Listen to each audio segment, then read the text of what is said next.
Assalamualaikum warahmatullahi wabarakatuh. Salam bahagia. Perkenalkan, kami calon guru penggerak angkatan 11 Kabupaten Cianjur, BBGP Jawa Barat dengan hasil Bapak Dede Darusman MPD.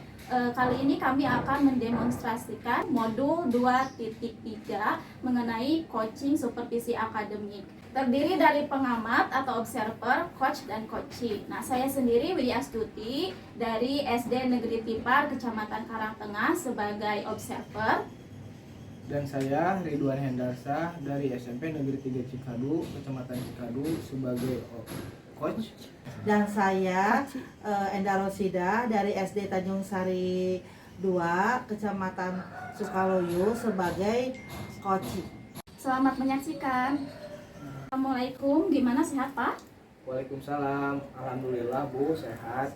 Bagaimana kabarnya Bu? Alhamdulillah baik. Oh ya Pak, rencananya Bapak besok mau mempraktikkan coaching dengan model Tirta ya. Saya sebagai observer, kemudian Bapak sendiri sebagai coach, betul? Iya betul Bu, praktik coaching model Tirta. Nah ya Pak, namun sebelumnya saya ingin menyamakan persepsi dulu nih Pak, terkait kegiatan besok. Saya mau tahu nih dari Bapak selaku coach nih, kira-kira target apa yang akan dicapai pada praktik coaching tersebut?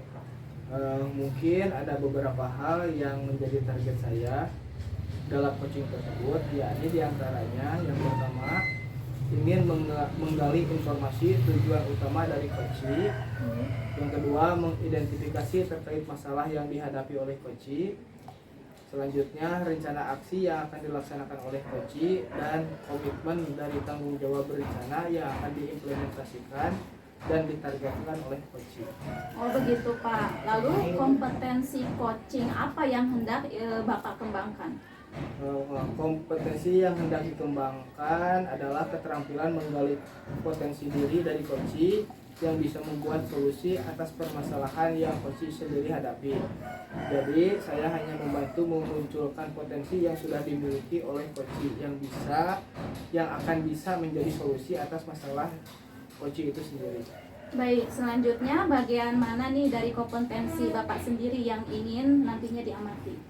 Ya pastinya saya ingin diobservasi di bagian kompetensi saya dalam keterampilan coaching yang mampu menjadi pendengar yang aktif, mengajukan pertanyaan berbobot dan mampu memberdayakan coaching. Mantap Pak, sudah sangat bagus ya kompetensi yang ingin dicapainya baik untuk coach maupun untuk coaching. Lalu indikator ketercapaian yang ingin diraih apa Pak? Untuk indikator ketercapaian yang akan diraihnya yaitu coaching mampu mencari solusi atas permasalahannya dan saya memiliki keterampilan coaching dengan baik. Baiklah, terima kasih Pak. Mudah-mudahan pada saat nanti coaching dilancarkan ya dan mencapai target yang direncanakan. Sama-sama Bu, amin. Assalamualaikum Bu. Waalaikumsalam Pak. Gimana kabarnya Pak? Alhamdulillah baik Bu. Ibu sendiri bagaimana kabarnya? Kalau saya agak kurang baik Pak. Kenapa Bu? Kalau saya perhatikan dari tadi Ibu terlihat murung dan nampak kesal. Itu dia Pak. Apa Bapak punya waktu sekarang? Kebetulan Bu, hari ini saya kosong jadwal Bu. Anak-anak ada jadwal apel 5 hingga jam akhir. Kebetulan Pak, barusan saya jam terakhir. Saya mau curhat, boleh ya Pak? Tapi ini curhatnya agak lama Pak. Iya, mangga Bu, gak apa-apa. Jadi apa nih yang bisa saya bantu? Gini ya Pak, saya ini bingung gimana mulainya. Ya mungkin Ibu bisa ceritakan apa yang Ibu keluhkan sekarang. Saya sangat bingung Pak. Setiap kali mengajar di kelas, beberapa siswa kurang memperhatikan materi yang saya sampaikan. Lalu bagaimana Bu? Ceritakan lebih lanjut. Beberapa siswa lebih asik ngobrol, bahkan ada yang mau main HP. Saya jadi sangat kesal. Jadi menurut Ibu, curhat sekarang judul tujuannya untuk apa nih Bu? Saya ingin curhat sama Bapak untuk mendapatkan solusi yang tepat dari permasalahan yang saya ini Pak. Ya Bu, mudah-mudahan obrolan ini dapat menemukan solusi terbaik dari permasalahan yang Ibu hadapi. Terus terang Pak, saya kepikiran terus kenapa selalu terjadi pada beberapa siswa di kelas sekolah tidak mau menerima pelajaran saya. Kalau seperti itu, kira-kira apa hambatan Ibu untuk membuat siswa tersebut tidak bisa menerima pelajaran dari Ibu dengan baik? Jadi begini Pak, mungkin itu semua terjadi karena metode pembelajaran dari saya yang kurang menarik untuk minat siswa. Jadi bawaannya tampak membosankan bagi mereka. Oh begitu. Kalau seperti itu, menurut Ibu harus bagaimana? Mungkin bisa mengubah metode pembelajaran di kelas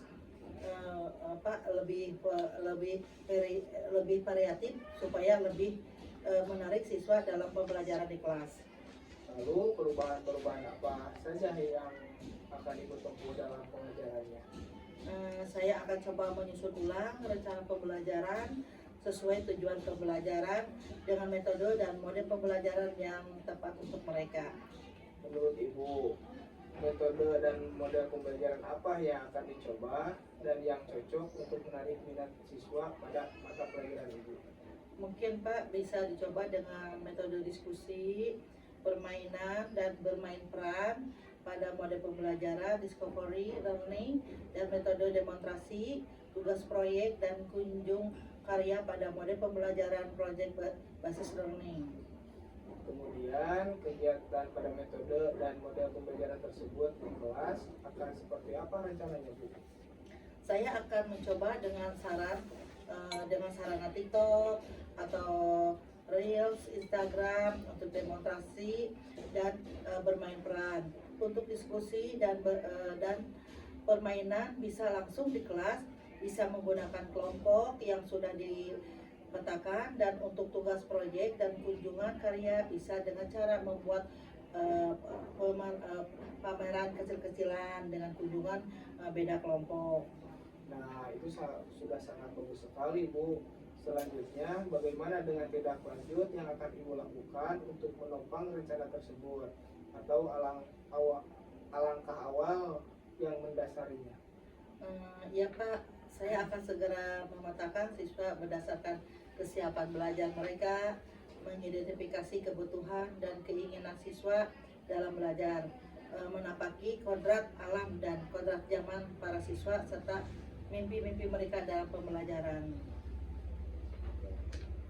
Siapa yang bisa dilibatkan untuk membantu mewujudkan tujuan tersebut Bu? Saya akan melibatkan anak-anak langsung Pak dalam kegiatan survei pemetaan kesiapan belajar siswa. Dengan begitu mereka akan lebih leluasa menguraikan kebutuhan belajar mereka dan saya bisa dengan mudah mengidentifikasinya. Lalu, kira-kira berapa lama target waktu agar semua rencana tersebut terlaksana dengan baik sesuai evaluasi? Ya Pak, saya akan merencanakan tindak lanjut perubahan ini dalam waktu maksimal 2 pekan atau mudah-mudahan bisa nampak hasilnya. Bagus sekali Bu, memang harus seperti itu. Sepertinya Ibu sudah menemukan solusi agar siswa bisa mengikuti pembelajaran Ibu dengan baik. Ya Pak, terima kasih sudah mau mendengarkan curhatan saya Pak. Sekarang saya mengetahui apa yang harus saya lakukan supaya bisa menyelesaikan masalah tersebut. Ibu memang hebat. Ibu pasti bisa, semangat ya. Alhamdulillah sekarang saya sudah agak lega Pak. Sekali lagi terima kasih ya Pak sudah mendengarkan curhatan saya. Assalamualaikum Pak. Sama-sama Bu. Waalaikumsalam warahmatullahi wabarakatuh. Setelah tadi Bapak melakukan coaching, apa yang Bapak lakukan untuk mencapai indikator pengembangan yang sudah Bapak tetapkan ketika tadi percakapan pra-coaching kita? Yang saya lakukan adalah saya mendengarkan dengan baik apa yang disampaikan oleh coaching sehingga saya bisa menangkap kata kunci dari pernyataan coaching. Baik, bolehkah saya menyampaikan hasil observasi saya ketika Bapak melakukan coaching? Ya, silakan Bu. Menurut saya secara keseluruhan proses coaching yang Bapak lakukan itu sudah berjalan dengan baik. Beberapa kali Bapak dapat menangkap ya kata kunci dari pernyataan coaching sehingga Bapak dapat menyampaikan pernyataan terbuka. Menurut Bapak, kompetensi apa lagi nih yang ingin dikembangkan ke depannya? Saya ingin berlatih lagi dalam membuat pernyataan berbobot dan berlatih dalam memberdayakan coaching. Baik, untuk selanjutnya, kapan kita akan melakukan percakapan untuk merefleksi kembali kompetensi yang ingin Bapak kembangkan ke depannya? Sepertinya bulan depan, Bu. Baik, Pak. Terima kasih atas waktu dan kesediaan Bapak untuk percakapan ini. Sampai bertemu lagi bulan depan ya, Pak. Assalamualaikum. Waalaikumsalam. Baik, Bu. Terima kasih. Sampai bertemu.